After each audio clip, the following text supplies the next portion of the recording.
Okay, guys, do you want to know how Governor Green was planning on stripping the land from the people? He says in this quote, "I'm already looking for ways to acquire Lahaina." Oh no. He already put in the measures. He's not looking. He filed paperwork in the background. He removed protections in the background before the fire. He already is prepared. Before the fire, he was prepared to take the land. Don't believe me? Watch this. Weeks prior to the fire, Green had an emergency proclamation. Why would it be emergency if there wasn't a catastrophe? But he did. He gets rid of the Land Use Commission red tape.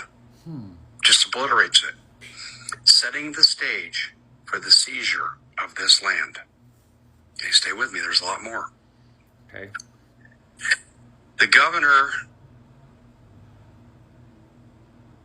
can now, because of this, build any way he wanted. But he had another obstacle, and that was the fact that Lahaina was declared to be an historical site.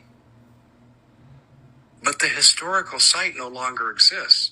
And the language said that the locals could keep out the businesses and the developers they didn't want so long as there wasn't a natural disaster.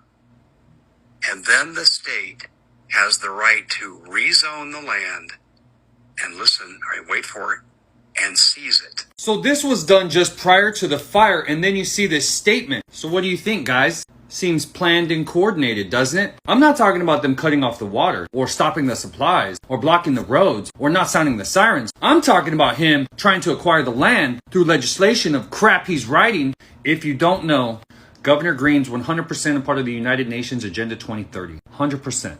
His team put out a press release to the public to release it. Just read this simple story. It'll blow your mind, and you'll see for a fact, 100%, he's implementing the United Nations Agenda 2030, which is the you'll own nothing and be happy. We own everything. You know, they own everything. Here's the story. Check it out. This is it right here from a local news station that he put the press release. This came from his office. They didn't write this story about the governor. The governor released this story. This is from his office right here. Just type this in. Governor Josh Green, Agenda 2030. This is the news article. Go read it. 100% he's implementing Agenda 2030. He already mandated they're going to be all electric here. He's trying everything to implement this, and clearly he's trying to strip their land before the emergency ever happened. What does that mean? Common sense. We're not going to get all philosophize or conspiracy. What does it mean, common sense? If someone's trying to do things to strip land and all of a sudden it fits exactly to this historic part of rezoning, and then you got the dude saying it, he's looking for ways to strip the land. No, he already found the ways, implemented the ways, and now he's finishing up the plan. That's what he should be saying. But they can't admit it to the people because they know once the sleeping giant wakes up, which is you and me, and once we all come together under unity, their gig is up. It's game over. Well, let's continue and see what that gentleman has to say. He still's got more bombs to drop. How many coincidences does it take to make a conspiracy that's valid? Okay, there's more. There's more this governor did. In January of 2023, the department, this is under the direction of the governor, the Department of the Hawaiian Homeland proposed a $75 million housing project on 51 acres in Lahaina where the fire destroyed these structures. I've looked into this,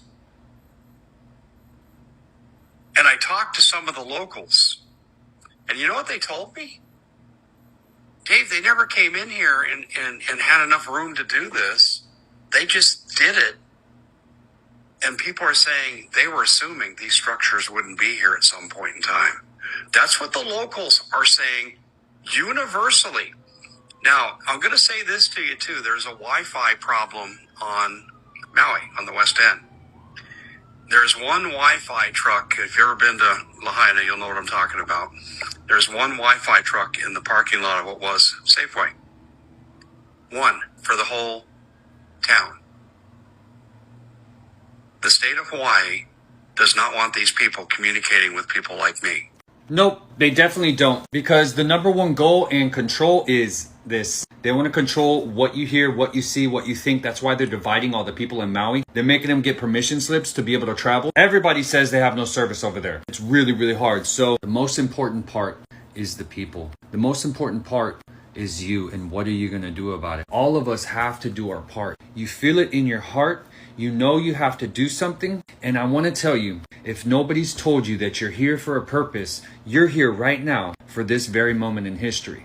You're here right now to be the change, because we don't want to live in a world where the government hides everything. People are dying. No help. Just a bunch of excuses, stepping down, running around in circles and hurting the people. And I don't want to live like that. I'd rather stand up and die on my feet than ever live like that. So I know a lot of people feel this way too. And I want to tell you, you're not alone and you're here for a purpose. And if you're out there hearing this right now, it ain't by accident, guys. So be the change that you want to see. It starts with you.